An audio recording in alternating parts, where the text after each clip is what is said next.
இன்றே டவுன்லோட் செய்து உங்கள் ஃபேவரட் ஷோக்களை என்ஜாய் பண்ணுங்க. கடைசியா அப்பா உங்ககிட்ட தான் பேசியிருக்காரு. உங்க ஆபீஸ்க்கும் வந்துட்டு போயிருக்காரு.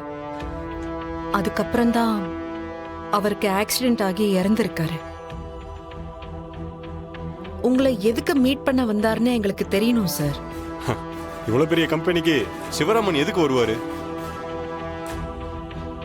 எங்க கம்பெனியில் அவர் வேலை கேட்டு வந்தார் மேடம். வேலையா சார்? எங்க மாமாக்கு நாங்க தனியா பிசினஸ் வச்சு கொடுத்துட்டோம். அப்படி இருக்கும்போது அவரு எதுக்காக உங்க கம்பெனில வேலை கேட்டு வரணும்? அது எனக்கு தெரியல. அவர் அந்த பிசினஸ் ரன் பண்ணாம இருந்திருக்கலாம். அதுல ஏதாவது ஒரு சிக்கல் வந்திருக்கலாம். அதனால வேலை கேட்டு வந்திருக்கலாம். என்கிட்ட கேட்டாரு. நான் எப்பவும் சொல்ற பதில அவர்கிட்ட சொன்னேன். என்ன சொன்னீங்க? அதான் எங்க கம்பெனில வேலை இல்ல, நீங்க வெளியில ட்ரை பண்ணுங்கன்னு சொன்னேன். அவ்வளவுதானா? வேற எதுவும் இல்ல சார். அவர் உடனே கிளம்பி போயிட்டாரு.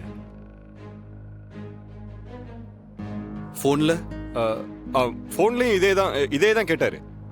கம்பெனி ரூல்ஸை மீற முடியாதுல்ல, அதை தான் அவர்கிட்ட சொன்னேன்.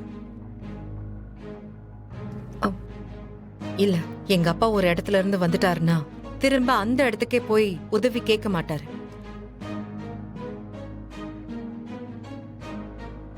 அவர் குணத்தை பத்தி எங்களுக்கு நல்லாவே தெரியும். நீங்க வேற ஏதோ மறைக்க பாக்குறீங்க. அந்த மாதிரி எதுவும் இல்ல மேடம். வெற்றி வெற்றி வெற்றி வெற்றி வேணாம்.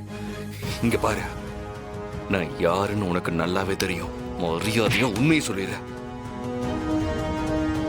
என்ன சார் இப்படிலாம் பண்றீங்க? ஏய், நான் நினைச்சேன்னா நாளைக்கு இந்த கம்பெனியே இருக்காது. சார் அது வந்து அவருக்கு பிஎஃப் போன வரலையா, அதனாலதான் வந்தாரு. யோ மேனேஜர், அந்த பணத்தை எடுத்துட்டு வாயா. பணத்தை கொடுத்து இங்க வாயை மூடணும்னு நினைக்காதீங்க. நாங்க எங்க பணத்துக்காக வரல. எனக்கு எங்க அப்பாவை பத்தின உண்மை மட்டும்தான் வேணும். நீங்க நீங்க ஏதோ பெருசா மறைக்கிறீங்கன்னு மட்டும் நல்லா தெரியுது. சொல்லு. நீதான் என் மாமனாரை கொல்றதுக்கு பிளான் பண்ணியா? சார் சார் சார் அப்படிலாம் ஒண்ணும் இல்ல சார். தயவு செஞ்சு என்ன நம்புங்க சார்.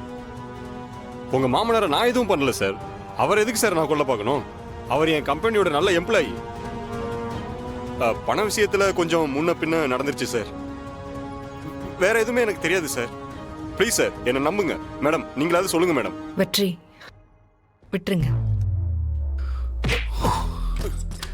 இங்க பாரு, இதுக்கு பின்னாடி நீங்கெல்லாம் இருக்கீங்கன்னு எனக்கு தெரிஞ்சதுன்னா என்ன நடக்கும்னே தெரியாத.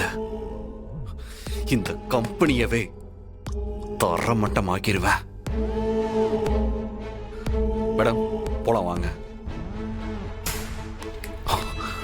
ஜாக்கிரதை.